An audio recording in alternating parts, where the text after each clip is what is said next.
Ethan Caldwell, a wealthy widower, thought he had found a unique way to help his 7-year-old daughter, Lily, heal after losing her mother in a car accident. Following his therapist's advice, he invited 5 elite women from high society to live at his estate for a month so Lily could choose who would become her new stepmother. The women were dazzling on paper: Vivian Whitmore, an oil fortune heiress; Patricia Langley, a high-powered attorney; Dr.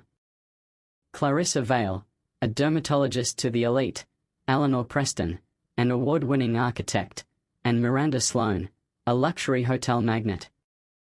All white, all wealthy, all certain they were the perfect choice.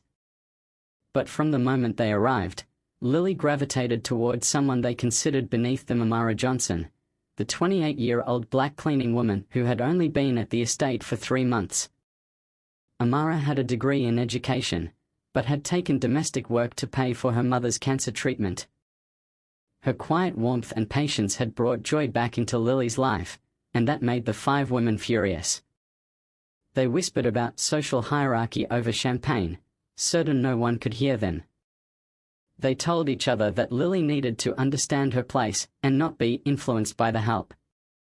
What they didn't know was that Ethan, worried about changes in Lily's behavior, had installed hidden cameras and microphones throughout the house.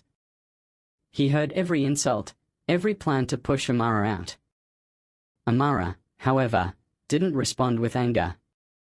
She had grown up in her mother's employer's kitchens, overhearing the coded cruelty of privilege.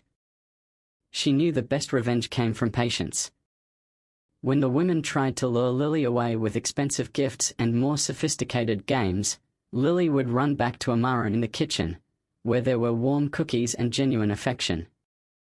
The women escalated their schemes, led by Vivian. They decided to fabricate a dossier accusing Amara of overstepping boundaries and manipulating Lily. Then came their cruelest move: hiding Lily's cherished teddy bear, a gift from her late mother, and planting it in Amara's room. When they found it, they feigned shock, telling Lily that sometimes people take things out of envy. Lily, confused and tearful, asked Amara why she would do such a thing. Amara simply hugged her and said, "You know in your heart I'd never take anything of yours. People who love you would never try to make you doubt that." That night, Ethan decided he had seen enough. What the women didn't know was that Amara had already called her sister, Danielle Lee, CNN producer, and her former professor, Dr. Angela Rhodes, an expert in child development.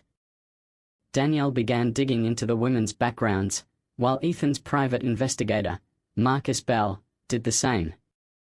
The findings were damning. Vivian had embezzled from a charity, Patricia had multiple discrimination lawsuits, Clarissa had lost medical licenses, Eleanor had been investigated for tax evasion, and Miranda was facing hostile work environment claims. A week later, Ethan summoned everyone to the drawing room. The women assumed he was about to announce his choice. Instead, he turned on a large screen. One by one, their scandals appeared accompanied by verified documents.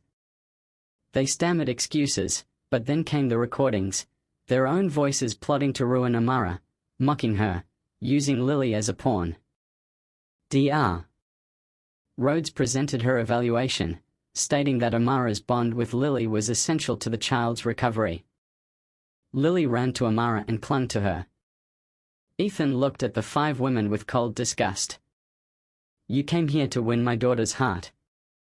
Instead, you tried to destroy the one person who truly cares for her." He turned to Amara. "Will you marry me?" The room froze. Amara's eyes went to Lily, who was beaming. "Yes," she said softly. The women left in disgrace, chased by reporters Danielle had called. Their careers and reputations crumbled within days. 2 years later, Vivian was selling cosmetics at a department store, Patricia's law license was gone, Clarissa's clinic had closed, Eleanor was bankrupt, and Miranda had sold her hotels to pay settlements.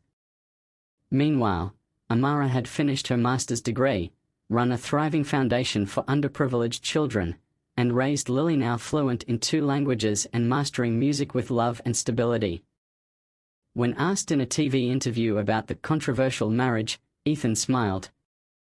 Controversial? I married the smartest, kindest woman I know, the woman who saved my daughter. If that's controversial, the problem isn't with us. Amara's revenge was never about destroying them, it was about living so well, with so much love and success, that their prejudice became meaningless. And as she watched Ethan playing in the garden with Lily and their baby son, she knew they'd rewritten the ending to a story that had once been built on cruelty.